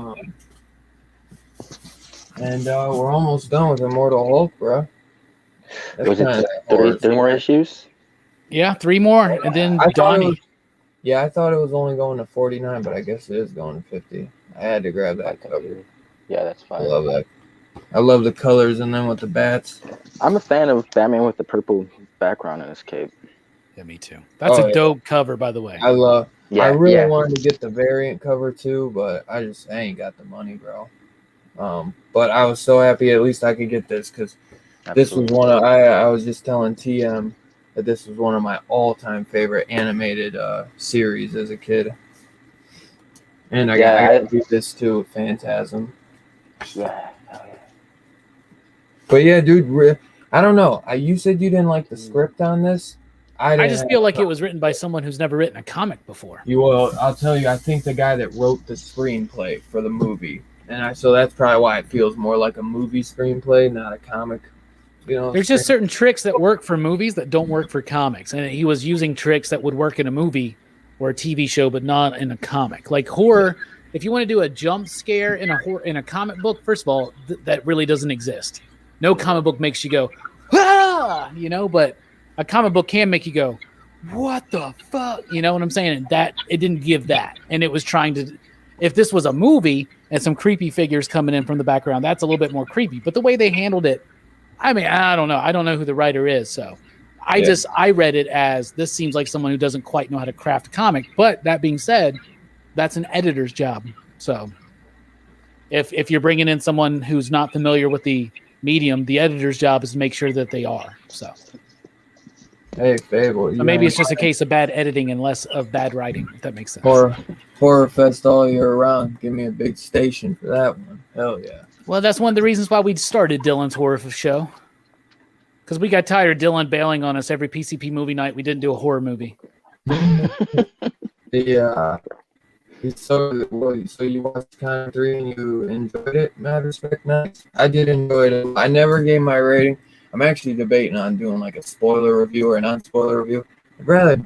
You should do a review of every new horror movie you watch. That's even if it's just yourself, 5-10 minutes. Yeah. That's what I plan to do. Because I feel like because we don't really review the new shit. We review you know what I'm saying? So I figured there's not, you know what I'm saying? You won't really care, because I have a tough time figuring what to do because I don't want to be like, oh, damn, I would have liked to do that one with you, so. Well, just remember this, man. A 10-minute solo Dylan review of a new movie is different than a 2-hour discussion of a movie with me and Steph or Jelani or Herm or anybody. You know what I'm saying? Oh, yeah. But yeah, because I want to start putting out some solo reviews like that, just so it's not just the weekly video. Because I'm watching movies all the time. So I'd also like to see a weekly. This is what came out comic book wise horror, right? Like a weekly horror comic review from Dylan. Wouldn't you guys like to see that? There's some good ones this week. Just the horror ones, bro? Come on, man. That's why we come here, man. Right, yeah. Yeah. And we still have never done our horror comics episode of Dylan's Horror Show. So. Yeah, well, we got to get Jay Strick on for that one, no doubt. See, that was why we ended up canceling it.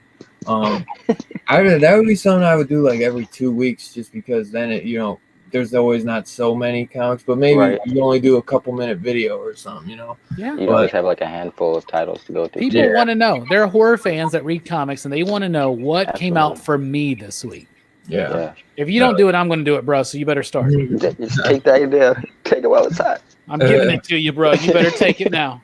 I got you. Because the Lakers have got booted off the playoffs, so I got some extra time. Shoot. All right. They tried. So I got three movies I'm gonna show, and that'll be the end of my show and tell. But hey, good to see you, Biggie. So funny, I got this, and then they just announced the freaking Scream Factory release because this was only like $8. And I was telling you about that archive collection, Robbie. So I was like, and it was out of stock. So I was like, fuck it, I'm gonna grab it for cheap. So I don't know if I'm gonna get the freaking Blu-ray. I do kind of want it. You know you're gonna get it because it's Scream Factory. It's gonna have all those sets. It's all special features. It's gonna have a new scan. Yeah. But and you're right about the archive collection, dude. One of those Christopher Lee Dracula movies has started going up. I need to one of them. I don't remember what it was. I think it's Dracula's Risen from the Grave. One of them has started going up. Yeah. So now's the time to get on them. Yeah. So, but I hear this is a good addition. So I want to kind of see because sometimes, man, the special features are weak. But I probably end up getting it. But you ain't got the slip, brother. Yeah. No, you won't get a slip on that. I don't think. We'll see. You probably will. But they don't know it. They usually the slips are only on the collectors. You're right. They don't always do. Like if you were to order Graveyard Shift or Terror in the Isles, you won't get a slip no matter what. Like, and I ordered those when they came out. Yeah, you're right. There's few like the double features don't come with slips, obviously, but that's kind of a bummer. But I also got this right before it went out of stock, and I believe it's out of print. There's all 6 Paranormal Activities on Blu-ray. I enjoy the first few of these, so I kind of want to go back, They were a big. I'm just messing with you. I've only seen the first one, and it's effective. I've only seen the first three. So I kind of wanted to go and re-watch them all. You know, they're not something I'm gonna watch all the time, but I figured get them in this because it was really cheap. So I was like, get them in case we ever review them or something. And marked ones was kind of because you can't even get some of them are actually hard to get. So it's like just get the whole stuff cheap. You know, might as well. Yeah. And the last thing I got, which because I'm gonna take back my DVD copy, Dead Silence finally came back in print on Amazon, so I grabbed the Blu-ray for real cheap. So I'm gonna take back my DVD copy. It's the same price. I was like, might as well have the Blu-ray for the same price, and just because I still got my receipt for the DVD, because I bought it thinking it was out of print, and it came back in stock on Amazon. So I was like, you know what I'm saying? Gotta have it. Yeah, right. But I might check out Return to Salem's Lot tonight, man, because I've been really wanting to watch this one. I was debating on doing that or starting Sweet Tooth, the show. I watched the first 2 episodes. I enjoyed it. I enjoyed what I saw so far. I'm hearing great things. Great things. Dylan, I got one more show and tell item I forgot about. I'm sorry. Oh, no worries, bro. No worries. So I recently got a birthday package from 62 Lefty Blues. And I guess he's been paying the fuck attention because he sent me the right kind of shit. And this is totally appropriate for tonight. You ready for this? We were talking about that early or to mid 2000s era of extreme horror movies. I got Feast. No. Oh, I clicked on the wrong person. Wrong person. I got Feast nice. on DVD. Feast. Dude, Feast 2, Sloppy Seconds. Station. And Feast 3, The Happy Finish. Dude, I think my exchange has 2 and 3 because those are only. I got the first on Blu-ray, but 2 and 3 are only DVD. Dude, I love those movies. 2 and 3 get really, really campy, but they're so much fun. The first I love, man. I adore it. But I watch it. They're all good, bro. They're all so fucking crazy, bro. Have you ever seen them? No. What made him? Because we were talking about that. We talked about that on a show. I brought it up to you. Yeah. You're my boy, Blue. So, hell yeah. Nice. I'm jealous. Now you got the sequels, and I don't. We'll pick them up sometime. No slips, though. No slips. No biggie. I don't think they came with slips. I didn't have any slips either. Do you remember Dead Silence? I've never seen it, but I know what it is. Okay. That's what reminded me because I should have grabbed it. But he also sent me a copy of Dead Silence on DVD in a Blockbuster case. Nice. Yeah. Nice. I remember having that. I had that. That's what I showed you. Remember, I got that 1408, and it's the Blockbuster case. I fucking love it. So this is the Blockbuster case, like that just says Blockbuster on it, and then Dead Silence on the side. Yeah. Oh, that's super sweet. Cool. That's sweet. Cool. Yeah, mine's just like the Blockbuster exclusive 1408. I'll be showing the full 62 Lefty Blues AOK tomorrow night, Rockin' Robbie Live, 7 p.m. Central. Oh, back to it, baby. Sam's got the Feast trilogy, so great. Yeah, it really is, man. I think it's 2 find them and let's do it. Find them and let's do it. I think you can get 2 and 3 on DVD like for $5 a piece. Honestly, nice. Cheap. I'll have to check because they would be fun. Those are just fun, bro. We'll have a blast talking about those. I'm telling you. You ever see this one though? No. I'm looking for it because it is Cohen and he wrote the script for it. But yeah, so great show tonight. That is show and tell. Great show tonight, fellas. That was a lot of fun. I thank everyone as always for hanging out. We had like a solid 17-20 in here all night. Fable, Sam Fett, Albert, Biggie, Steve, Clifton, Sam Fett, Two Gun, the Mad Respect, Twitch, John Holshoe, Mike came in here, Jay Strick, but I know he's gone. That boy only coming for like 2 minutes. We had Jamie up in the building. Let's see who else. I said Two Gun, Entropy and Comics, my boy Kevin, Taki, Big Herm, but he had to go to work, I believe. Kirby, TM, Brother Joe. I didn't see Bobby. I don't think I saw Bobby. Yeah. But dude, thank everyone for hanging out. Remember next week, Full Moon double feature, Creepazoids and Head of the Family. Robbie picked Creepazoids. I picked Head of the Family. I do not know how you can watch those. I think Head of the Family is on. I want to say actually both are on Tubi. I know Head of the Family is on Tubi. I'm like 99% sure. Creepazoids could be on Tubi as well. But I tell you, man, if you ain't got it and you're a Full Moon fan, dude, you spend $60, you get a full year of Full Moon, and they send you a puppet mat. They send you a code to either get 10 Blu-rays, Full Moon Blu-rays of your pick, or you could get the Puppet Master 12 movie box set. And it's fucking worth it for $60. They're both on Tubi. I thought so. Hey, station. I remember that's how I watched Head of the Family before I got the I wouldn't be surprised if almost every Full Moon movie's on Tubi. They're just like, yeah, sure, just let people watch the shit. Hell yeah. Yeah, a lot of them are on. If they like it, they'll watch more. Yeah, it's worth it to really dip your toes in there. They even got the William Shatner episodes where he's like hosting. Yeah, so, I saw that. Yep, there's some good stuff in there. There's some Elvira stuff on there too. So. Yep. So yeah, guys, definitely do your homework. Robbie called it. They're on Tubi. Creepazoids with Linnea Quigley and Head of the Family, directed by Charles Band. He might even, I forget. I don't know if he went under Charles Band. I think he went under a false name on that. Let me see. He went under one that everyone uses. Yeah, like sometimes they do some goofy shit, bro. Yeah, Joe pointed that out, right? He was like, "Oh yeah, that's the." Everybody uses that same Robert pseudonym. Talbot. That was his name. He went. It's Charles Band, but he went under the name Robert Talbot. So I mean, it's already kind of arrogant to be like produced by, written by, directed by, starring. That's why I think because I think they're like, oh my god, he fucking does it. What is he, fucking Woody Allen? Yeah. So, but I really enjoyed it. It's a fun one. So make sure you guys do your homework. I can't wait for that one. First Full Moon review on the channel. So that's going to be a lot of fun.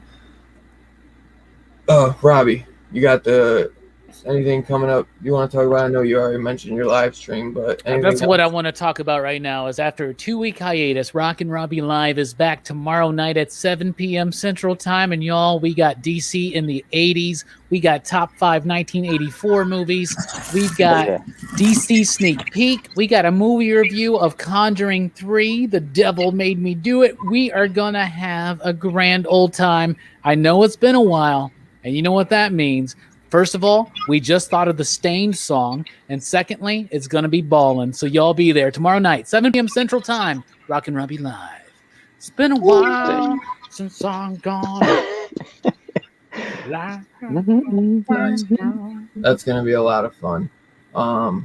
Yeah, bro. So be sure to check that out tomorrow and next Saturday. So make sure you guys go fucking download Tubi. It's free. No excuse on why you guys can't check these movies out if you haven't. They're fun. They're definitely worth a watch. So as always, thank y'all.